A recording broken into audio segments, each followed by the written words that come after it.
خودی کا سر نہاد میں نے امتحانات کے لیے کیا یہ لیے جائز تھا جبکہ بعد میں نے قضا بھی دے دی؟ امتحان آپ دیتے روزہ رکھ کر تو اتنا علم آتا آپ کے دماغ میں کہ بس خرچے بہت اچھے حال ہوتے. کیا کیا آپ نے کہ امتحان کی خاطر یہ چھوڑ دیا؟ میں تو اللہ کی توفیق پر حیران ہوں کہ اس وقت یہ سڑکیں وغیرہ کوئی نہیں بنی تھی. ہم جو اپنا یہ راجبہ ہے نا سارنگ والا، اس کے ساتھ ساتھ ہی کچی سڑک پر آتے تھے. سائیکل ہی تھی، گاؤں سے آتا تھا. پٹکا ایک جو نا کھدر کا وہ میں تھیلے میں رکھتا، کالج میں پڑھتا گورنمنٹ کالج. جب واپس جانا نا دوپہر کو گرم لو، توبہ توبہ، گرمیاں دو تین بار تو آ گیا موسم میرے روزوں. تو پھر وہ پانی میں بھگو کر ٹھاٹھا پانی جا کر مسجد میں لیٹنا، وہاں نمازیں پڑھنی، سب روزے رکھے. کوئی مجھے تکلیف نہیں. یہ جو پہلے ہمت ہار بیٹھے نا، او روزہ بڑا لمبا، میرا گھر کو کیا کرنا ہے. حوصلہ کریں، میرے کو اللہ سے مانگے. میں حیران ہوں کہ یار روزے چھڑوانے پڑے حضور کو، ہمیں رکھوانے مشکل ہے. جو عرب عادی نہیں تھے اتنے عادی ہو گئے.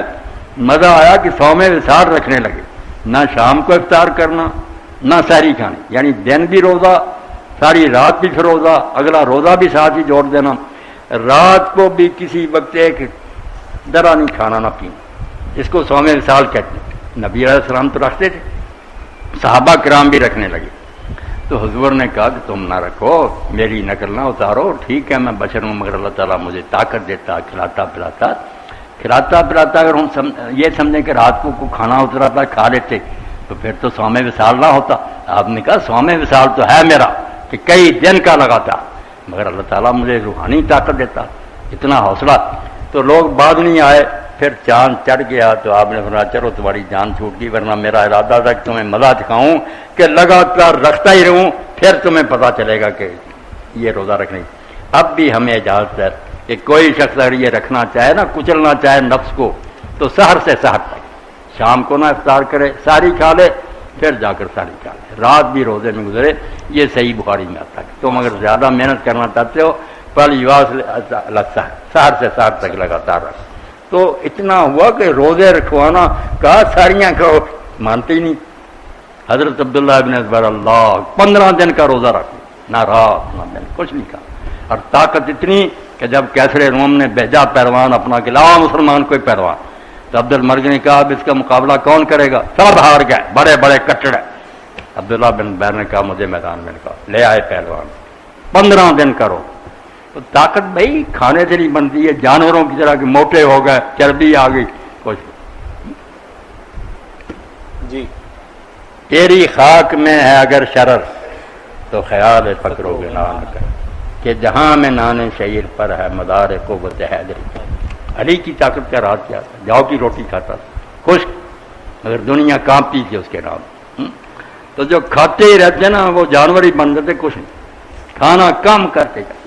اب بچہ قاسم مانا ہی نہیں، ابا جی نہیں. اور میں نے کہا یار اتنے بڑے ولی نے کیا لکھا؟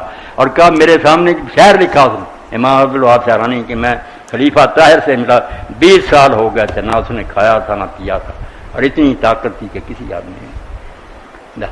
اس لیے کلمے سے جو جیتے ہیں نا، اللہ کے کلام کا جو مزہ آتا، قرآن پڑھتے ہیں، حدیثیں پڑھتے ہیں، انہیں کیا کھانے پینے کی فکر ہو. یہ ہماری طرح کے لوگ ہیں جو بس کھانا پینے میں لگے رہتے ہیں.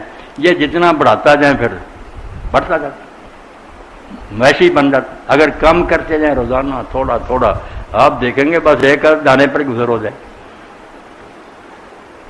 جی میرے ساتھ میرے گاؤں کے جو فوت ہو گیا منظور، ان کا نام تھا اللہ بخش. تو وہ بہت نا گھی سے چلے ہوئے پراٹھے لے کر جاتا تھا. کئی کی پراٹھے اس نے باندھے ہوتے. اسکول میں وہ ایک جگہ بنی ہوئی تھی، لٹکا دیتا. جب آدھی چھٹی ہوتی تھی نکال کے. تو ہمارے ہیڈ ماسٹر تھے، وہ ہندو تھے مگر کاغذ استاد تھے، ماسٹر چرنجیت. انہوں نے سوٹوں سے مارنا اور کہا منظور اتنے پراٹھے جب تیرے اندر چلے جاتے علم کہاں سے آئے؟ علم نہیں آتا ذرا نہیں. میں خشک روٹی، خشک دانے، سارے اسکول سے اول، امتحانوں میں اول. استاد کہتے رہتے فیل ہو جائے گا، نہ کوئی پڑھنا لکھنا. جب بیٹا پرچہ حل کرنے کے لیے بیٹھنا، سمجھ نہیں آنا کہ کیا لکھے اور کیا چھوڑ. ساری دنیا کی لائبریری کی کتابیں چاٹ جاتا تھا، مجھے کیا رکھنی تھی. تو پڑھنا سیکھو، علم حاصل کرو. یہ کھانا پینا کوئی شے نہیں. کہ مٹھائیاں کھا لی پراٹھے کھا لی کچھ نہیں جانوروں کی زندگی. میں حیران ہوں کہ جب ایک شخص کوفہ گیا, اب وہ واقف نہیں تھا حضرت علی رضی اللہ عنہ سے, اس زمانے میں آپ خلیفہ تھے, وہاں دارالحکومت, تو شہر سے باہر تھوڑی سی زمین تھی, آپ وہاں ہل چلا رہے تھے بوڑھے. تو اس نے کہا بابا میں بھوکا ہوں کو روٹی کھانی. تو آپ نے کہا یہ میرا کھانا پڑا. اب اس نے کھانا کھولا تو وہ خشک ستو تھے. تو اس نے کہا یہ کھانا تو مجھ سے نہیں کھایا جاتا. تو آپ نے یہ نہیں کہا کہ میرا بیٹا فرمایا شہر میں جا کر نا حسن کا پتہ کرنا, اس کے دروازے پر چلا گیا. جب وہ گئے تو وہاں کھانے پک رہے تھے, طرح طرح کے مسکین کھا رہے تھے.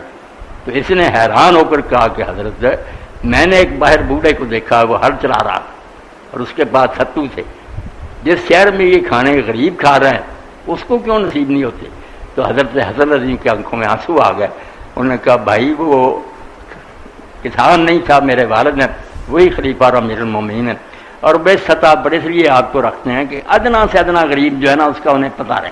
اگر وہ اچھا کھانا کھائے انہیں کیا پتا کہ غریبوں کا کیا حال ہوگا, اس لیے ویسا.